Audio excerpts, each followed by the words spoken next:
Hello guys, तो आपको कहानियां सुनने में मजा आ रहा है और मुझे सुनाने में मजा आ रहा है, इसीलिए अपनी सीरीज में मैं लेकर आ गया हूँ फिर से दो और नई कहानियां। आप बोलोगे सर क्या बात है, आजकल दो दो कहानी, बिल्कुल दो दो कहानी हो रहा है। ऐसे कि सेम टॉपिक के ऊपर दो स्टोरीज मिल रही हैं, कुछ यूजर शेयर कर रहे हैं, कुछ मेरे पास कहीं और से आ रही है। तो आज जो मैं आपको कहानी सुनाने वाला हूँ, उसमें एक जो है एक्सपीरियंस मेरा पर्सनल फैमिली का एक्सपीरियंस है। मेरे दादाजी, आप सोचोगे इनके दादाजी भी अब तांत्रिक निकल गए। हाँ, मेरे दादाजी तांत्रिक है और हम जहाँ रहते हैं कोटा में, वहाँ उनका अच्छा खासा नाम है इस मामले में। और बहुत टाइम से, बहुत लंबे से उन्होंने विद्या सीखी हुई है और उसको यूज़ करे। हम छोटे छोटे तब से हम देख रहे हैं। तो ऐसे तो वो वैसे वाले तांत्रिक नहीं कि शमशान में ले जाके वो मंत्र फूकने वाले, नहीं नहीं वैसे नहीं। उनके पास एबिलिटी है, वो चीज़ों को देख पाते हैं और लोगों को समझा पाते हैं।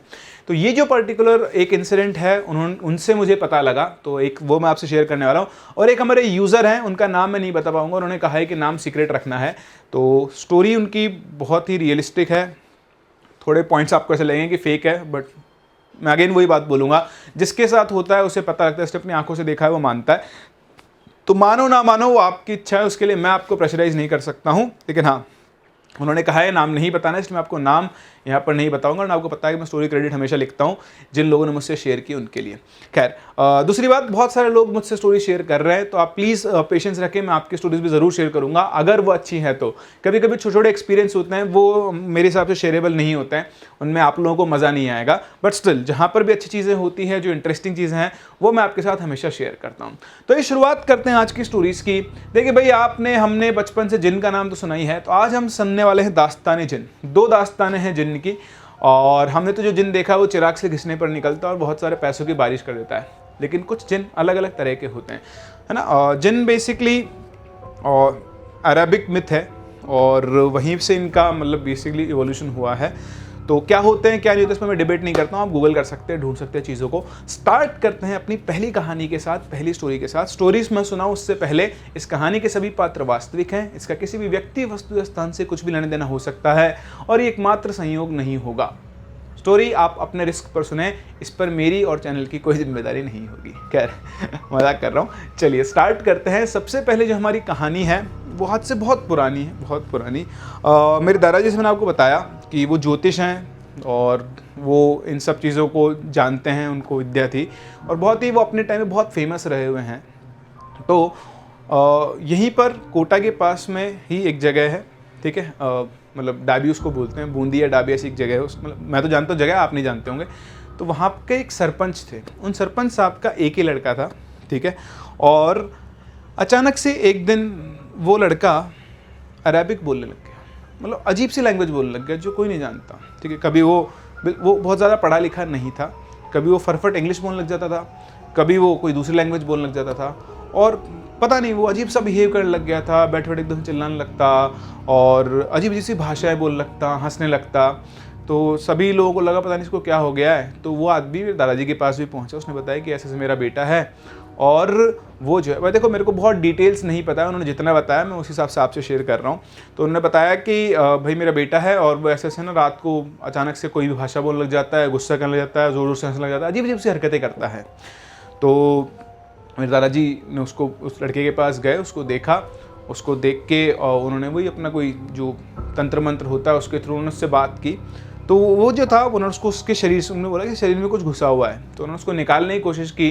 तो जो जिन्न था उसने बोला कि गुरुजी मुझे इसके शरीर से मत निकालो, मुझे इसके शरीर से मत निकालो, मुझे इसमें रहने दो, मैं इस लड़के को कोई नुकसान नहीं पहुँचाऊँगा और मैं इनको माला माल कर दूँगा। बिल्कुल, मैं इनको माला माल कर दूंगा, आप इनको ज़िंदगी में कभी किसी चीज़ की कमी नहीं आएगी।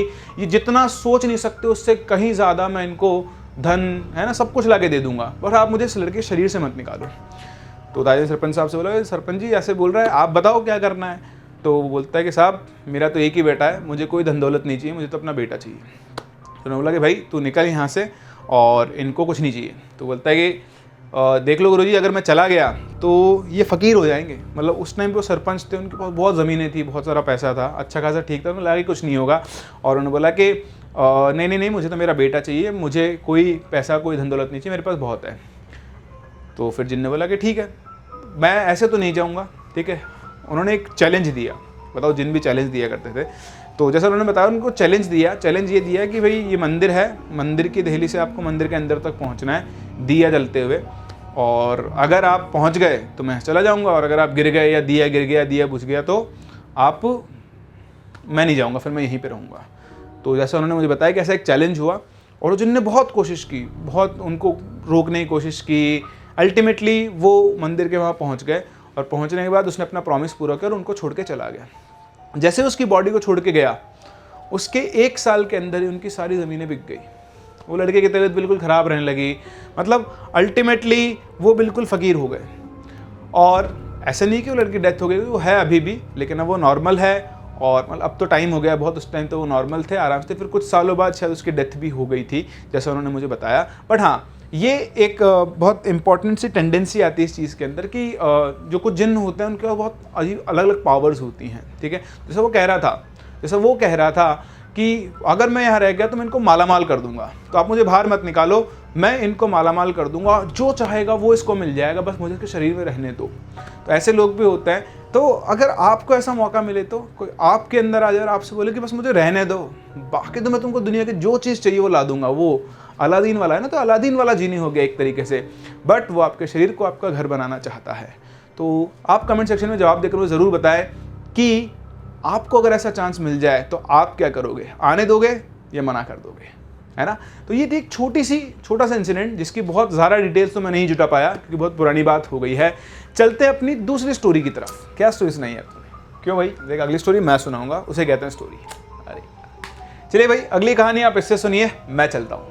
चलिए तो अगली स्टोरी सुनते हैं। देखें अगली जो कहानी है वो है ग्वालियर एमपी से। जैसे मैंने आपको बताया, जिस यूज़र ने शेयर की उसने मुझसे कहा है कि नाम सीक्रेट रखना, उसका नाम नहीं बता रहा हूँ, लेकिन let us take a name, कोई भी एक नाम हम उनका रख लेते हैं, उसका नाम रख लेते हैं रॉनी, ठीक है। तो ये जो इंसिडेंट है रॉनी के अंकल आंटी के साथ हुआ था। रॉनी खुद इसके अंदर इन्वॉल्व था, मतलब उसने भी सारी चीज़ें देखी हुई है क्योंकि वो किसी काम से उनके घर गया हुआ था उस टाइम पर। ये सब इंसिडेंट उसने अपनी आंखों से देखे हुए हैं।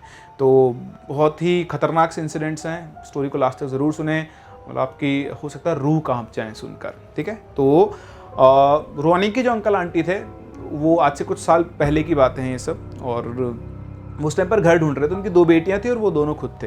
तो वो उस टाइम पर घर ढूंढ रहे थे और उन्हें, जैसे मैंने बताया, ग्वालियर के अंदर कोई पागल खाना है उसके पास, मैं भी वहाँ गया नहीं हूँ, जैसा उसने लोकेशन बताई है, उसके पास एक पेट्रोल पंप है, उससे अंदर जाके उनको एक बहुत बड़ा घर मिल गया बहुत सही रेट के अंदर। तो फटाफट से उन्होंने घर खरीद लिया। अब आप सभी जानते हो कि ऐसा होता है कि जब हम सस्ता घर हमें मिलता है उसमें कुछ ना कुछ लोचा होता है ना। वो आपको क्यों पता है? क्योंकि ये इंसिडेंट आप सुन चुके हो। उस टाइम पर शायद इतने इंसिडेंट पहुंचते नहीं थे लोगों तक, तो उनको पता नहीं था। बट आज के बाद कभी आपको घर खरीदना और आपको एक सस्ता घर, बड़ा घर सस्ते में मिल जाए तो हाँ, तहकीकात ज़रूर करें, सावधान रहें, सतर्क रहें, वरना आपका भी गेम हो सकता है। खैर, तो उन्होंने वो घर लिया, घर उन्हें बहुत अच्छा लगा। घर के जस्ट पीछे ही थोड़ा जंगल वाला एरिया था जहाँ से रेलवे ट्रैक गुजरता था और वहाँ पर एक कुआँ था। शुरुआत में जब वो लोग वहाँ पर शिफ्ट हुए सब कुछ बढ़िया था, कुछ टाइम तक सब कुछ बढ़िया चला। इसमें क्या होता है ना, मैं बताऊँ, मैं आपको पहले बता चुका हूँ, चीज़ें एकदम से आपके ऊपर आपको मतलब कंट्रोल में नहीं ले लेती, टाइम लेती है। तो उनके साथ सब कुछ ठीक था और ये चीज़ हर किसी के साथ नहीं होती है।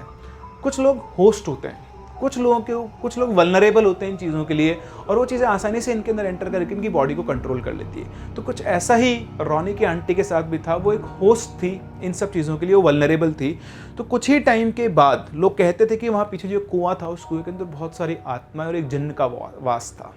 जिन के बारे में तो आप देख ही चुके हो, जिन अच्छे बुरे दोनों टाइप के हो सकते हैं। तो यहाँ वाला जो जिन है वो थोड़ा खतरनाक था और लोग कहते थे कि वहाँ पर ऐसे जिन और आत्माओं का वास है। तो जैसे उनको ऐसा होस्ट मिलता है वल्नरेबल, वो उसको ग्रैब कर लेते हैं। तो कुछ ऐसा ही हुआ। कुछ दिनों के बाद मामी अजीब सा बिहेव करने लगी। दिन भर सब कुछ ठीक रहता था, लेकिन रात को 12 बजे के बाद बताऊं, उनके पैर घूम जाते थे। उनके पैर एक्चुअली घूम जाते थे। अब ये मेरे लिए बड़ा शॉकिंग है, मतलब मैं बिलीव तो नहीं कर सकता, बट जैसे उन्होंने बताया कि उनके पैर घूम जाते थे और पता है वो खून मांगती थी पीने के लिए। हाँ, लोग पानी मांगते हो, पीने के लिए क्या मांगती थी? खून मांगती थी। सब कुछ ठीक रहता था दिन में, लेकिन ये सारे इंसिडेंट होते थे रात को। बैठे बैठे अचानक से जोर जोर से हंसने लग जाती थी, अचानक से किसी और लैंग्वेज के अंदर वो बोलने लग जाती थी। बड़ा ही अजीब सा बिहेवियर था। नॉर्मल बच्चों को ना, उनको बच्चों को मारने दौड़ती थी, उनका बोलती थी मैं इनका खून पी जाऊंगी। उनके पति को मारने दौड़ती थी। उनको मतलब एक अलग से कमरे के अंदर बंद रखना पड़ता था रात के टाइम पर, अदरवाइज वो एक्चुअली किसी ना किसी का मर्डर कर दे, या हो सकता कुछ भी कर सकते। ऐसे लोगों का कंट्रोल नहीं होता है किसी भी चीज़ के ऊपर। तो अब उनको लगा घर वालों के ये क्या चल रहा है, तो वो लोग डॉक्टर के यहाँ लेकर गए उसको, कि हो सकता है कुछ साइकोलॉजिकल प्रॉब्लम हो। तो डॉक्टर के यहाँ लेकर गए। तो जब डॉक्टर के यहाँ वो लेकर गए और जब वो डॉक्टर के यहाँ बैठी थी तो बोलती है कि कल जब ये मर जाए ना, डॉक्टर की तरफ, मतलब डॉक्टर को नहीं पता था पर उनसे बोला घर वालों से, कल जब ये मर जाए ना तो मुझे इसका खून पीने को देगा। लोगों को लगा क्या बकवास कर रही है, कुछ भी बोल रही है। लेकिन एक्चुअली अगले दिन उस डॉक्टर की डेथ हो गई। ये देखकर ये सब लोग शॉक में आ गए। तो कल ही तो उन्होंने कहा था कि अगर ये मर जाए तो इसका खून पीने को देना, और डॉक्टर की डेथ हो गई। मतलब इमेजिन कर सकते हो, अगला इंसिडेंट जो आपको बताने वाला उसके ऊपर तो आप विश्वास ही नहीं करोगे। रोनी ने बताया कि वो दीवार पर उल्टा चढ़ जाती थी। बताओ, जो है ना, आप देखा ग्रज मूवी के अंदर, या वो अपनी एनाबेल थी इन मूवीज के अंदर, आप देखा कौन सी थी वो, कंजरिंग, इन मूवीज के अंदर देखा, वैसे वो दीवार पर उल्टी चढ़ जाती थी, उल्टा चढ़ के बात करती थी, पूछती थी बताओ खून की उल्टी करूं या पानी की। गॉड, खून की उल्टी करूं या पानी की, और आप जो बोलोगे वो उतनी ही उल्टी करती थी। मतलब इतना खतरनाक उनके अंदर जो था वो, मतलब वो जो आत्माएं जिन उन सबका ब्लेंड हो चुका था। वो एक ओपन होस्ट की तरह हो गई थी, जितनी आसपास की चीज़ों को सब उसके अंदर घुस जाएंगी। उन लोगों ने सोचा कि यार इससे बचने के लिए चलो घर में पूजा करवाते हैं। तो उनको क्या करा, उनके घर भेज दिया, ठीक है, और घर भेज के घर के अंदर हनुमान जी की पूजा रखी। जैसे ही पूजा शुरू हुई उनका फ़ोन आ गया कि पूजा वूजा सब बंद करवा दो। वो भी खुद की आवाज़ में नहीं, किसी बदली आवाज़ में, कि पूजा वूजा सब बंद करवा दो। पहले तो नॉर्मल अपने हिसाब से बात करी, बात करते अचानक से उनकी आवाज़ बदल गई कि पूजा वूजा सब बंद करा दो, वरना मैं तुम सबको मार दूंगा। फटाफट उन्होंने पूजा बंद करवाई कि भैया कल को कुछ हो गया किसी को घर के अंदर तो है ना, तो फटाफट उन्होंने पूजा बंद करवाई और सब कुछ हटा दिया। फिर उन लोगों को ये पता लगा कि यार आप लोगों को पता होगा राजस्थान के अंदर मेहंदीपुर बालाजी का एक मंदिर है। तो जो मेहंदीपुर बालाजी का मंदिर है वहाँ पर ऐसे ही लोगों का ट्रीटमेंट किया जाता है। अगर आपको कभी मौका मिले तो उसको विजिट ज़रूर करना। हो सकता है आपको यूट्यूब पे वीडियो मिल जाए, ज़रूर देखना। मैं बचपन में वहाँ गया हुआ था और आज तक मैं सीन को नहीं भूला। वहाँ पे लोगों को जंजीरों से बांध के रखते हैं और वो है ना पागल से रहते हैं, ठीक है। ऐसे इनके साथ भी था। इनको एक बार शिव मंदिर लेकर गए नॉर्मल स्टेट में, लेकिन वहाँ जाते जैसे जो शंकर भगवान के मंदिर है, घंटे वगैरह बजने लगे, वहाँ पे नाचने लगी। तो जिन चीज़ों के ऊपर इन ऊपर की हवाओं का होता है वो बेसिकली इन जगहों पर जाकर अजीब सा बिहेव करना शुरू कर देते हैं। तो उन्होंने वहाँ बात की तो उन्होंने बोला कि ठीक है आप यहाँ पे लेकर आ जाओ, हम इनका इलाज कर सकते हैं। तो ये जितनी बार इन्होंने कोशिश की उनको एमपी से राजस्थान वहाँ मेहंदीपुर बालाजी लाने की, हर बार क्या होता, कभी गाड़ी ख़राब हो गई, कभी गाड़ी पंचर हो गई, चलते चलते गाड़ी बंद हो गई, ऐसा होता। मतलब वो जो अंदर की शक्तियाँ थी उनको वहाँ जाने देना ही नहीं चाहती थी। एक बार तो और ख़तरनाक इंसिडेंट हुआ। क्या हुआ कि वो लोग जा रहे थे हाईवे पे, तो एक ब्रिज था, तो एक ब्रिज पे से जब वो गुजर रहे थे, ठीक है, तो जैसे ही वो ब्रिज पे गुजर रहे थे तो वो जो मामी, वो जो उनकी आंटी थी, वो बोली कि वो तीनों लड़कियों को भी अंदर बुला लो। वहाँ उन्होंने देखा ब्रिज पर कोई लड़कियाँ थी नहीं। फिर बाद में पता लगा कि वो तीन वहाँ कोई आत्माएं घूम रही थी, वो भी उसी के अंदर आ गई। मतलब समझ लो मैग्नेट, वो जो जिन था वो मैग्नेट की तरह काम कर रहा था और जो जो स्पिरिट उसको मिलती उसको अंदर खींचता जा रहा था उसी होस्ट के अंदर। मतलब उसकी हो सकता है उनकी पावर्स बढ़ती हैं स्पिरिट्स के थ्रू, ऐसा कुछ भी हो सकता है। तो उन्होंने बहुत कोशिश की, लेकिन वो कभी भी मेहंदीपुर बालाजी नहीं पहुंच पाए। फिर रोनी ने कुछ और बड़े खतरनाक इंसिडेंट शेयर किए। 2 बड़े खतरनाक इंसिडेंट है, तीसरा तो मुझे नॉर्मल सा लगता है, वो शायद इमेजिनेशन हो सकता है। बट एक इंसिडेंट ये था कि रोनी एक दिन उन्हीं के घर में वो रह रहा था, किसी काम से शायद वो ग्वालियर गया हुआ था। तो वो जो नीचे स्टेयर्स होता है ना, स्टेयर्स के ऊपर बैठा हुआ था।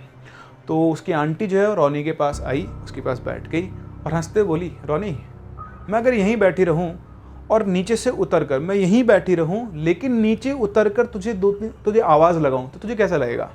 तो बोला अरे मामी, आंटी क्या मजाक कर रही हो ना, मामी बोलता था तो बेसिकली उसकी मामी थी। तो अरे मामी क्या मजाक कर रही हो? तो बोलती नहीं मैं मजाक नहीं कर रही हूँ, देख। तो वहीं बैठी रही। रोनी को किसी की सीढ़ियों से उतरने की आवाज़ और साथ ही उसको अपना नाम भी सुनाई दिया 2-3 बार। इतना सुनते ही रोनी ने आव देखा ना तो भाग गया। ऑब्वियसली रोनी की जगह अगर आप होंगे तो आप भी भाग जाएंगे। दूसरा इंसिडेंट हुआ जब ये सब छोटे थे बच्चे, बहुत बड़े नहीं थे, इनकी एज यंग थी, मतलब वही 8-10 साल के आसपास की ना। तो उस टाइम भी बच्चे इतना समझता भी नहीं है। तो ये लोग बाहर खेल रहे थे, उनका जो छोटा सा गार्डन था उसके बाहर। तो वहीं पर एक चाय कॉफ़ी पीने के लिए टेबल रखी हुई थी, कुर्सी थी। तो उन्होंने देखा कि उस कुर्सी के ऊपर कोई आदमी बैठा हुआ है। तो 3-4 बच्चे थे, वो दोनों बेटियाँ थी, ये रोनी था, इसका बड़ा भाई था। ये सब पहुँचते खेलते खेलते क्या हो गया, वहाँ पहुँच गए। और जब वहाँ पहुँच के देखा वहाँ पे एक आदमी बैठा हुआ और उस आदमी की जो नाक है वो बहुत लंबी है, इतनी लंबी कि उसकी चिन को ऑलमोस्ट टच कर रही है। उसको देखते हुए डर के मारे सारे के सारे भाग गए। भाग के अंदर के सबको था अरे वहाँ पे तो एक आदमी बैठा हुआ है, और सब बाहर आए, देखा तो वहाँ पे कोई भी नहीं बैठा हुआ था।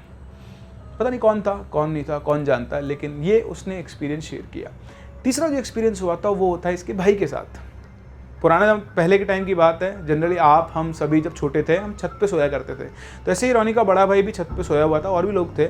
पर सोचो तो अचानक से उसको एक वाइट कलर का साया उड़ता हुआ दिखाई दिया। वो जो वाइट कलर का साया था उसकी बिल्कुल सफ़ेद दाढ़ी थी, उसके बाल पीछे की तरफ चिपके हुए थे, है ना, जैसे नॉर्मली होते हैं। और वो उसके ऊपर से ही उड़ रहा था, ऐसे उसी के ऊपर उड़ रहा था। अब पता नहीं से क्या आ जाची क्या नहीं जाची, उसे हनुमान चालीसा पढ़ना शुरू किया और जैसे उसने शुरू किया वो चीज़ चली गई। तो उसने बस सबको बताया, तो बोला कि अच्छा हो कि तो हनुमान चालीसा पढ़ ली, वरना हो सकता है वो कोई आत्मा है कुछ था जो तेरे अंदर आ सकता। तो तीसरा पॉइंट मुझे भी थोड़ा वैलिड नहीं लगा, मतलब थोड़ा अजीब सा लगा। तो वो नहीं पता, वो रॉनी ने खुद ने एक्सपीरियंस नहीं किया था, जैसा उसके भाई ने बताया उसने बता दिया। हो सकता है जैसे रॉनी 2 चीज़ें बता रहा है तो उसको भी लगा कि यार मैं भी तो कुछ बताऊं, तो वो पॉइंट इतना फेयर नहीं लगा। लेकिन बाकी के जो 2 पॉइंट बिल्कुल वैलिड है, ऐसा हो सकता है जो रॉनी के साथ हुआ। तो ऐसी चीज़ें चलती रहती थी। और मतलब ये मान लो कि उन्होंने कोशिश की, तांत्रिक बुलाए, 3 तांत्रिकों से उनका इलाज करने की कोशिश की, तीनों के तीनों मारे गए। इतना खतरनाक पावर थी उसकी, उनकी बॉडी के अंदर जो भी चीज़ थी उसकी। अल्टीमेटली उन्हें कहीं से पता लगा कि आपको मेहंदीपुर जाना है तो आपको इन्हें ले जाने की ज़रूरत नहीं है, आप वहाँ बोलो। वहाँ से उनकी गाड़ी आती है जो जिसके अंदर कीलें लगी हुई थी। कीलें मतलब वो चीज़ उसकी पावर को कम कर देती है, बाउंड कर देती है उस रीजन के अंदर, है ना। उसी वैन के अंदर जो गाड़ी, उसी के अंदर उसकी पावर आ जाएगी, वो बाहर नहीं निकल पाएगी।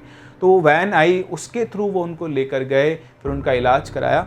आज वो रिलेटिवली ठीक हैं और सही हैं। बट वहाँ जब उनका इलाज हुआ तो बताया गया कि उनकी बॉडी के अंदर एक जिन था जो कि बहुत पावरफुल था, बहुत पावरफुल, और उसको कंट्रोल करना हर किसी के बस की बात नहीं होती है।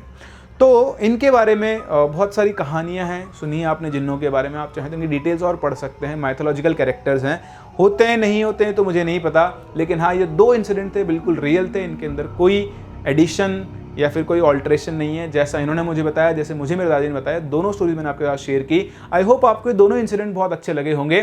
तो कमेंट करके मुझे ज़रूर बताएं, और अगर आपने चैनल को सब्सक्राइब नहीं किया है तो सब्सक्राइब कर लें। ऐसी और खतरनाक सस्पेंसफुल हॉरर स्टोरीज के लिए जुड़े रहें मेरे साथ।